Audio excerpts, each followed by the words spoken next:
ఇవాళ పులిహోర ఎలా చేయాలో నేర్చుకుందామండి.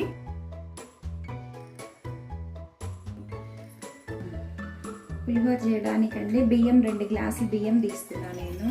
దానికి 4 గ్లాసులు వాటర్ తీసుకోవాలన్నమాట.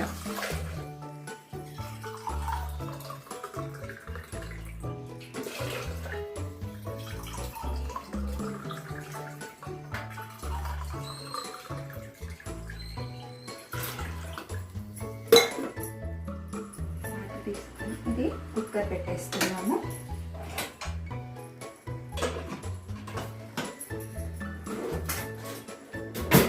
ఈ లోపల రైస్ అయిపోతుందండి.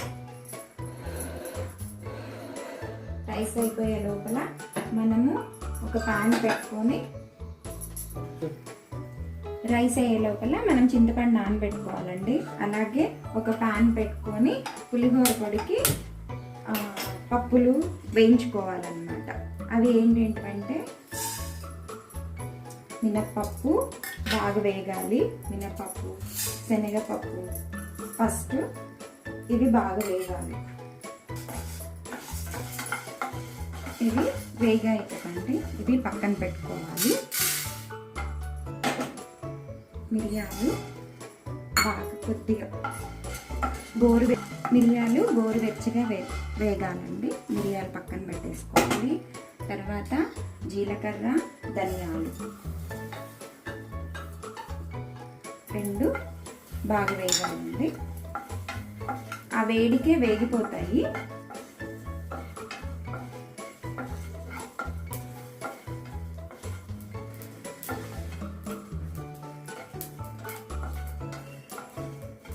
ఇలా చిటపట అవుతున్నాయి కదండి. చిటపట అవుతున్నప్పుడు తీసేసేసుకోవాలి. తర్వాత నువ్వులు కూడా సేమ్ అంతేనండి. చిటపట అనేంత వరకు తొందరగా వేగిపోతాయండి, చాలు అంతే. తర్వాత కొద్దిగా మెంతులండి.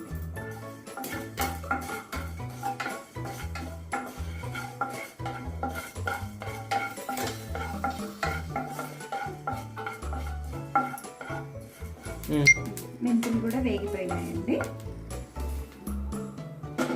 ఇప్పుడు కొన్ని మిరపకాయలు,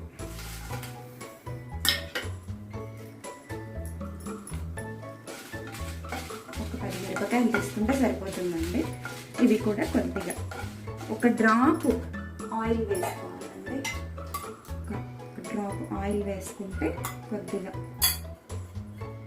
తొందరగా వేగుతాయి అన్నమాట మిరపకాయలు.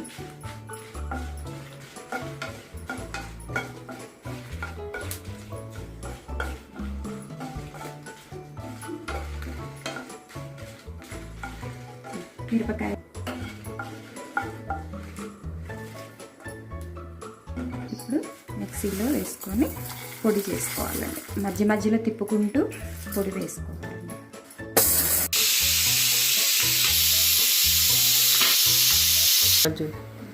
ఇప్పుడు కుక్కర్ అయిపోయింది కదండి. ఆ కుక్కర్ చల్లారే లోపల మనం ఈ లోపల చింతపండు గుజ్జుని ఎలా చేసుకోవాలో చెప్తాను. ఆయిల్ వేసుకోవాలండి ఫస్ట్ పోపుకి. కొద్దిగా పడుతుందండి, ఎక్కువే పడుతుంది పులిహోరకి.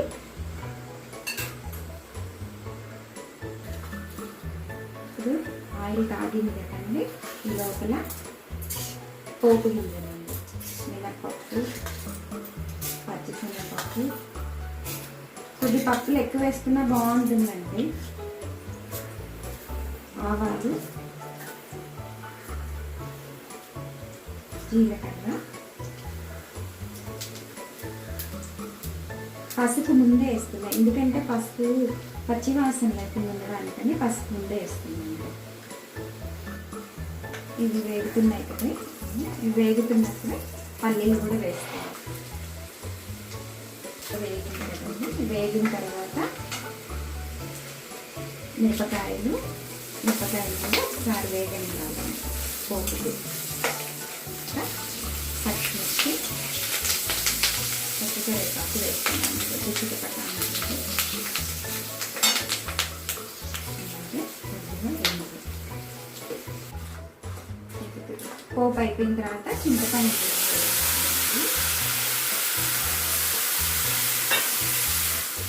ఇది ఆయిల్ పైకి తేలేంత వరకు గుజ్జు బాగా ఉంచుకోవాలండి, లేకపోతే పచ్చి పచ్చిగా ఉంటుంది అనమాట. మనకు తెలుస్తుంది ఆయిల్ పైకి తేలుతుంది అనమాట ఉడికిన తర్వాత.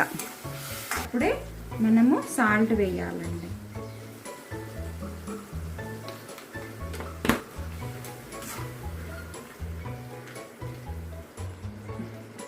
ఇప్పుడు కొద్దిగా బెల్లం వేస్తున్నా అండి, ఎందుకంటే మరీ పులుపు లేకుండా ఫ్లేవర్ బాగుంటుంది, అందుకని బెల్లం వేస్తాను.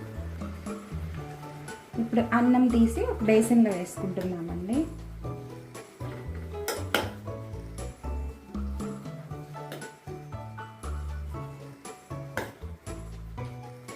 నేను చెప్పాను కదండి, ఇది ఆయిల్ అంతా పైకి తేలింది, ఇట్లా ఇలా వచ్చిందాకా చూసుకోవాలన్నమాట. ఇది చూసుకొని ఇది అయిపోయింది గుజ్జు. ఇప్పుడు దీంట్లో వేసుకోవాలి.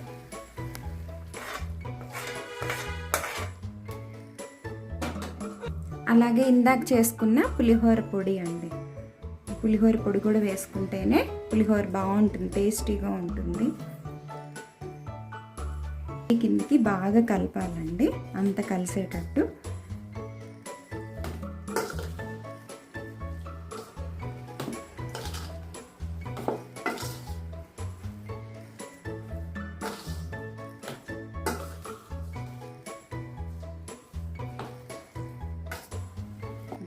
అంతేనండి, అయిపోయింది. పైకి కింది కలిపిన తర్వాత ఇలా ఉంటుంది పులిహోర. నచ్చితే లైక్ చేయండి, షేర్ చేయండి, సబ్స్క్రైబ్ చేసుకోండి.